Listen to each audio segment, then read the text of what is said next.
এরকম ভাবে বাদাম দিয়ে লেবু দিয়ে করলাম। আজকে আমার বাড়িতে গেস্ট এসছে, যার জন্য এভাবে বানিয়ে দেখবেন, অবশ্যই ভালো লাগবে। এর জন্য লেবু রসটা নিগড়িয়ে নিচ্ছি এবং বাদাম বাটাটা দিয়ে দিয়েছি ও অল্প নুন একটু মাখিয়ে দিচ্ছি।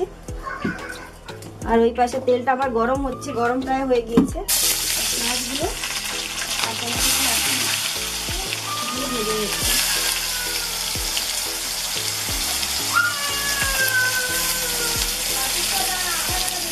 মাছগুলো লাল দিয়ে ভাজা হতে হতে আমি এই পাশে মাংসটা ভালো করে মাখিয়ে দিচ্ছি। আমি অল্প একটু সরষের তেল দিয়ে মাখিয়ে দিচ্ছি মাংসটা, একটু সাদা তেল দিয়েছি তাই অল্প একটু সরষের তেল দিচ্ছি। দিয়ে মাংসটাকে একটু ভালো করে হাত দিয়ে মাখিয়ে নেব। আমি রসুনটা একটু দিয়ে দিচ্ছি। রসুনটা ভাজা ভাজা হয়ে গেলে তারপর আমি লঙ্কার গুঁড়োটা দিয়ে দেবো। আমি সামান্য পরিমাণে একটু নুন দিয়ে দিচ্ছি।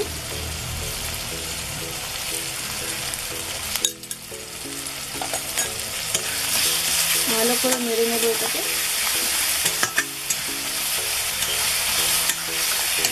রসুনটা ভাজা হয়ে গিয়েছে, লঙ্কার গুঁড়োটা দিয়ে দিলাম। লঙ্কার গুঁড়োটা দিয়ে ভালো করে নেড়ে নিচ্ছি।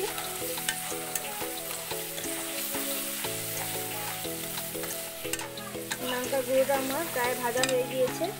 এরপর আমি এতে হলুদের গুঁড়োটাও দিয়ে দিলাম এবং হলুদের গুঁড়োটা ভাজা হতে হতে আমি এতে আদার পেস্টটাও দিয়ে দিচ্ছি।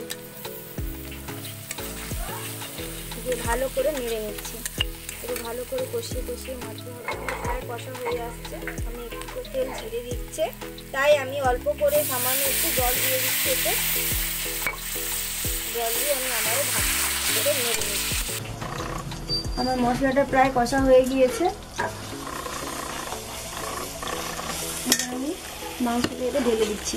এই মাংসের মধ্যে তেল, বাদাম আর লেবুর রস মাখানো ছিল।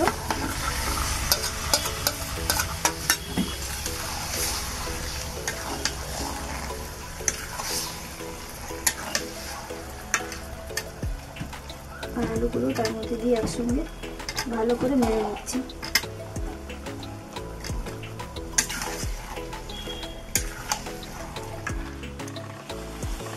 মাংসটা থেকে জল ছেড়ে ছেড়ে দিচ্ছে। এই জলটা পুরোপুরি মরে গেলে তারপর আমি এতে এমনি একটু জল দিয়ে দেবো। হয়ে গিয়েছে প্রায়, দেখুন কেমন তেল ছেড়ে দিচ্ছে। এতে খুব সুন্দর একটা কালার চলে এসছে, গন্ধ উঠেছে খুব সুন্দর।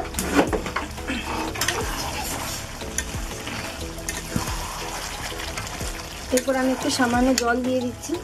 নিচে একটু লেগে লেগে যাচ্ছে, তাই সামান্য অল্প পরিমাণে একটু জল দিয়ে রেখে নেড়ে নিচ্ছি। রান্নাটা হয়ে গিয়েছে, দেখুন খুব সুন্দর একটা কালার চলে এসছে। আমি এবার কড়াটাকে নামিয়ে দিলাম।